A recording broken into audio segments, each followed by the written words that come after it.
आज का ये एपिसोड शुरू करने से पहले एक छोटी सी बात। क्या आप भी अपना पॉडकास्ट बनाने की सोच रहे हैं? तो एंकर ट्राई कीजिए। ये पॉडकास्ट बनाने का सबसे आसान तरीका है। नंबर 1, ये फ्री है।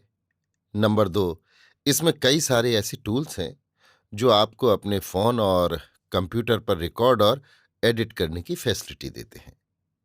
नंबर 3, आप अपने पॉडकास्ट को डिस्ट्रीब्यूट भी कर सकते हैं, जिससे इसे स्पॉटिफाई और दूसरे प्लेटफॉर्म पर सुना जा सके। तो डाउनलोड कीजिए फ्री एंकर ऐप या विजिट कीजिए anchor.fm पर अपना पॉडकास्ट स्टार्ट करने के लिए। ये तो थी एक छोटी सी जानकारी, और अब शुरू करते हैं एपिसोड का सिलसिला।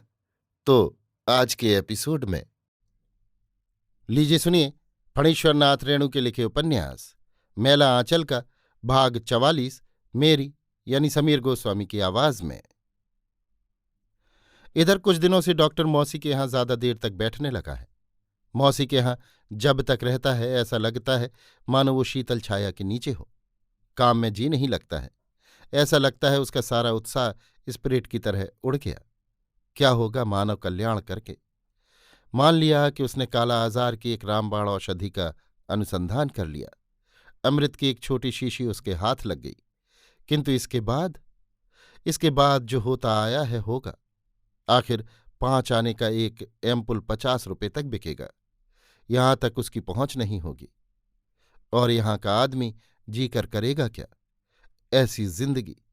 पशु से भी सीधे हैं ये इंसान। पशु से भी ज्यादा खूंखार हैं ये। पेट, यही इनकी बड़ी कमजोरी है। मौजूदा सामाजिक न्याय विधान ने इन्हें अपने सैकड़ों बाजुओं में जकड़कर ऐसा लाचार कर रखा है कि ये चूं तक नहीं कर सकते। फिर भी ये जीना चाहते हैं। वो इन्हें बचाना चाहता है। क्या होगा? मौसी कहती है, बेटा तुम भागवत गीता नहीं पढ़ते? डॉक्टर मौसी की ओर अचकचाकर देखता है। जेल में उसने गीता रहस्य पढ़ने की चेष्टा की थी। ममता भी हमेशा गीता तथा रामकृष्ण कथामृत झोली में लिए फिरती है। शायद समझती भी हो।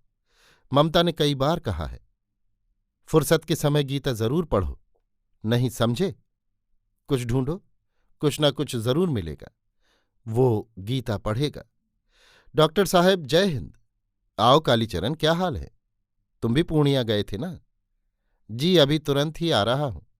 उम्मीद है गांव के सभी लोग छूट जाएंगे। हम लोगों को तो सत्तो बाबू वकील ने जिरह में बहुत तोड़ना चाहा, मगर उनको भी मालूम हो गया। बालदेव जी की बात हम नहीं जानते, लेकिन सुना है वो भी खूब डट कर जवाबदाहिन है। हमसे कहा है कि आप पढ़ना लिखना नहीं जानते, आप दस्खत करना नहीं जानते। मैंने कहा मैं पढ़ना लिखना भी जानता हूं, दस्खत करना भी जानता हूं। दारोगा साहब के सामने भी दस्खत किया था। आप कहिए तो आपको भी दिखा दूं। हाकिम ने कहा कि आप अपना दस्खत चीनिए। हमको भी क्या चश्मा की जरूरत है? फटाक से चिन्हिए तो दिया। लेकिन जिस कागज पर तुम लोगों ने दस्खत किया था उसमें क्या लिखा हुआ था? डॉक्टर पूछता है।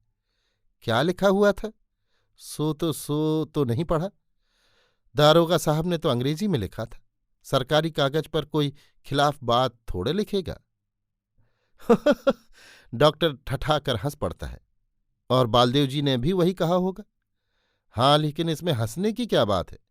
कालीचरण जरा रूखा होकर कहता है। हाँ हाँ भाई, हंसने की बात नहीं, बात रोने की है कालीचरण। मुझे तो कुछ बोलना नहीं चाहिए, लेकिन मत समझना कि संथालों की जमीन छुड़ाकर ही जमींदार संतोष कर लेगा। अब गांव के किसानों की बारी आएगी, और तुमको तथा बालदेव जी को ही उन्होंने अपना पहला हथियार बनाकर इस्तेमाल किया है। ये रोने की बात नहीं है। डॉक्टर एक ही सांस में सब कह गया। लेकिन लेकिन आपने भी तो लिख दिया है कि संथालों की मार को देखकर पता चलता है कि किसी ने अपनी जान बचाने के लिए इन पर हमला किया है। कालीचरण तमतमा गया। ये किसने कहा तुमसे? डॉक्टर आश्चर्य से मुंह फाड़ते हुए कहता है। ऐसा कहीं लिखा जाता है? मैंने तो सिर्फ जख्म के बारे में लिखा है। संथाल अथवा गैर संथाल मैं नहीं जानता। मैं तो रोग और घावों की जाति के बारे में जानता हूं। डॉक्टर उत्तेजित होकर कहता ही जाता है। काली, तुम लोगों को दोष भी तो नहीं दे सकता हूं। तहसीलदार साहब तो आपको खूब मानते हैं। कालीचरण सीधी बात करना जानता है। कमली दीदी, कमली दीदी। क्या मतलब? डॉक्टर बीच में ही टोक देता है। क्या कहना चाहता है? मौसी कहती हैं। कमली दीदी खूब मानती हैं, उसकी माँ भी इज्जत खातिर करती है, यही ना? हाँ। कालीचरण को मानो सहारा मिलता है। तो क्या हुआ? तहसीलदार साहब गांव के रईस हैं, मुझसे उम्र में बड़े हैं। कमला की बीमारी के चलते मुझे कुछ ज्यादा आना जाना पड़ता है। वे मुझे बहुत प्यार करते हैं, मैं भी उन लोगों की इज्जत करता हूं। लेकिन इसका ये मतलब नहीं कि मैं तहसीलदार साहब के अन्याय का भी समर्थन करूंगा अथवा पक्ष लूंगा। कमली बहुत देर तक मौसी के आंगन में खड़ी होकर सुन रही थी। डॉक्टर की अंतिम बातों को सुनकर उसका कलेजा धक धक करने लगता है। वो अपने को संभाल नहीं सकती है। उस पर घटनाओं की प्रतिक्रिया बड़ी तीव्र गति से होती है, नाटकीय ढंग से वो प्रवेश करती है। इसीलिए आप आजकल मेरे यहां नहीं आते? इसीलिए आपने उस दिन कहला भेजा था कि तहसीलदार साहब कमली को पटना ले जाएं, यहां इलाज नहीं होगा, क्यों? सभी एक ही साथ चमक उठते हैं। मौसी हंसकर कहती हैं, तू आज लड़ने के लिए कमर कसकर आई है पगली, बैठ। डॉक्टर कमली की ओर टकटकी लगाकर देख रहा है।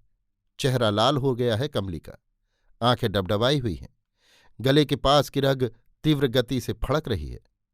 डॉक्टर ने बहुत बड़ा अन्याय किया है, रक्त का दबाव जरूर बढ़ गया होगा। कमला के ओठ फड़क रहे हैं, थरथरा रहे हैं। वो रो पड़ती है, मौसी। कमला, डॉक्टर जोर से कहता है, तुमने तो कुछ समझा बूझा नहीं और लगी आकर बरसने। मैं तो कालीचरण को समझा रहा था कि यदि मैं किसी राजनीतिक पार्टी में होता तो ऐसा नहीं करता। डॉक्टर ने वातावरण को हल्का बनाने की पूरी कोशिश की, लेकिन अच्छा होता यदि कमला उससे रूठी रहती। इसी दिन के इंतजार में वो था। आज कमला को पूर्ण स्वस्थ बनाया जा सकता था, लेकिन अब वो चूक गया। अब परिणाम के लिए तैयार रहना था। जब तक डॉक्टर बोलता रहा, कमली चुपचाप सुनती रही। अचानक उसके मुखमंडल पर छाए बादल फट गए। एक हल्की मुस्कुराहट उसके ओठों पर धीरे धीरे जगने लगी। नाक के बगल की नीली रेखा धीरे धीरे खिल रही है, मानो कमल की पंखुड़ियां धीरे धीरे खुल रही हों।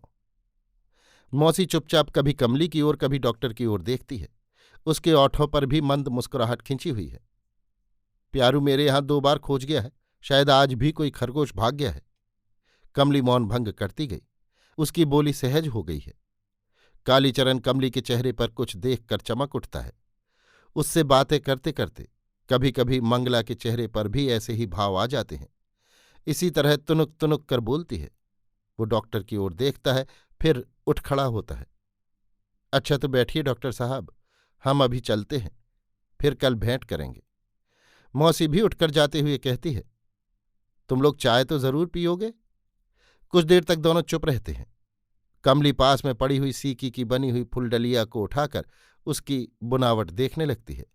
डॉक्टर मुस्कुराते हुए पूछता है, एक बात पूछूं कमला, बुरा तो न मानोगी? अपने बाप की शिकायत कोई नहीं बर्दाश्त कर सकता है, क्यों? कैसे बर्दाश्त कर सकता है कोई? मुझे क्या मालूम, मुझको अपने बाप की याद नहीं। कमली मुस्कुराती जाती है, कहती है, विवाह के गीत में एक जगह शिवजी पार्वती के पिता की टोकरी भर शिकायत करते हैं। एक बेर गैली गौरा तोहरो नहरवा से, बैठे ले देलक पुआर, कोदो के खिचड़ी रंधाओल मैना सासू। दोनों ही एक साथ हंस पड़ते हैं, मानो पंछी का एक जोड़ा एक ही साथ दिल खोलकर किलक पड़ा हो। नर और नारी के पवित्र आकर्षण की रुपहली डोरी लकपक रही है। नर आगे बढ़ता है, नारी को खींच लेता है। बड़ी बड़ी मद भरी आंखों की जोड़ी ने मुस्कुराकर पूछा, आप मेरी शिकायत बर्दाश्त कर सकते हैं? रोज तो कर रहा हूं। 2 लापरवाह आंखों ने मानो चुटकी ली। कमली दवा नहीं पीती है। कमली रात में देर तक बैठकर पढ़ती है। कमली पगली है, पगली है कमली। तू पगली है, तू मेरी पगली, पागल पगली। अदरक मधु जब चाखन कान, तोहर शपथ हम किछु यदि जानी। अभी आप सुन रहे थे फणीश्वरनाथ रेणु के लिखे उपन्यास मैला आंचल का भाग 44, मेरी यानी समीर गोस्वामी की आवाज में।